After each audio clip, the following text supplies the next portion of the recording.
5 মাস আপনার খেদমত করব, 5 বছর আপনি আমার খেদমত করবেন। This is very interesting. আপনি আমাকে ধর্ম ব্যবসায়ী বলেন, আপনি ইসলামপন্থীদের ধর্ম ব্যবসায়ী বলেন, তাহলে আপনি এখন ফজর নির্বাচন পর্যন্ত ফজর নামাজ আপনার জন্য ফরজ। নির্বাচন পর্যন্ত ফজরের নামাজ আপনাকে মসজিদ পাহারা দিতে হবে, ওখানে কে কি করে এটা দেখতে হবে। তারপরে কি? তার মানে নির্বাচন হচ্ছে একটা সিলেকশনের মধ্য দিয়ে রাষ্ট্রের মালিকানা গ্রহণের একটা প্রক্রিয়ায় কেউ কেউ আমাদের মাথাটা ঢুকিয়ে জনগণকে ব্যবহার করার মাধ্যম। This is very simple. এটা কোনো গবেষণা দরকার। আপনি সিম্পল একজন সম্মানিত রিক্সাওয়ালাকে জিজ্ঞেস করেন, একই কথা বলবে যে ভাই এখন সকাল বিকাল সালাম পাচ্ছি, কে যে সালাম দিচ্ছে বুঝতেও পারতেছি না, জবাব নেওয়ার সময় পাচ্ছি না। তার মানে পরে বলছে যে পরে হচ্ছে এই সালাম দেওয়া লোকগুলোই কয়দিন পরেই আমার ইজ্জত, আমার সম্মান বলবে, এই খালি আমাকে রিক্সাওয়ালাও ডাকে না, এই খালি এদিকে আসো। ওঠার পরে আমাকে দাম জিজ্ঞেস করে না, বললাম স্যার দামটা বলে নেন। সরি, আমি বলছি যে একেবারে সিম্পল ইস্যু কিন্তু এগুলো। দামটা বলে নেন, বলছে দাম আবার বলবো কি, চলো আগে, এত কথা বলতে হয় কেন? মানে এই সালাম দেওয়া লোকটাই যেই 5 মাস, এই 3 মাস 4 মাস সালাম দিয়েছে, কারণ বক্তব্য হচ্ছে 5 মাস আপনার খেদমত করব, 5 বছর আপনি আমার খেদমত করবেন। ভাগ করে নিয়েছে আমরা।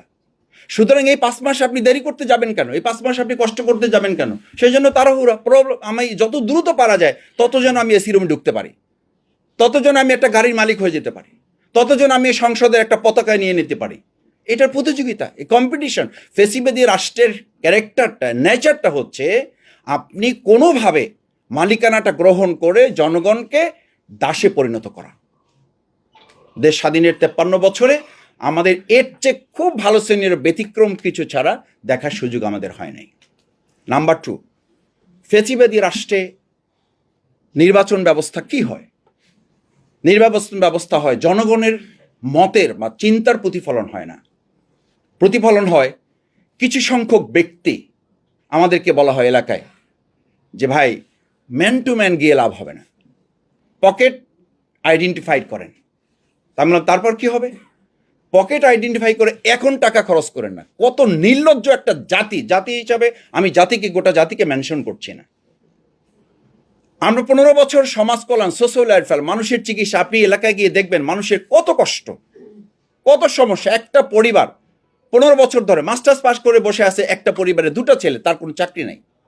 চাকরির জন্য কি করতে হবে? কোনো একজন নেতার সুপারিশ লাগবে। এখন আমরাও সুপারিশ দিচ্ছি, আমার কাছে সুপারিশের জন্য আসছে, আমার মতো মানুষের কাছে সুপারিশ জন্য। আমি বললাম আমার সুপারিশে কোনো চাকরি হবে? আপনি জানেন? বলছে হ্যাঁ, ওনারা বলেছে, ওনার সিগনেচার নিয়ে আসেন, তাহলে আমরা চাকরি দিয়ে দেবো। তা আমি ওনাদের কাছে মাঝে মধ্যে জানতে চাই যে আপনারা আমার সুপারিশে বা আমাদের কারো সুপারিশে চাকরি দিয়ে দেবেন, ওনার কি যোগ্যতা থাকলে দেবেন, না থাকলেও দেবেন? বলছে মাসুদ ভাই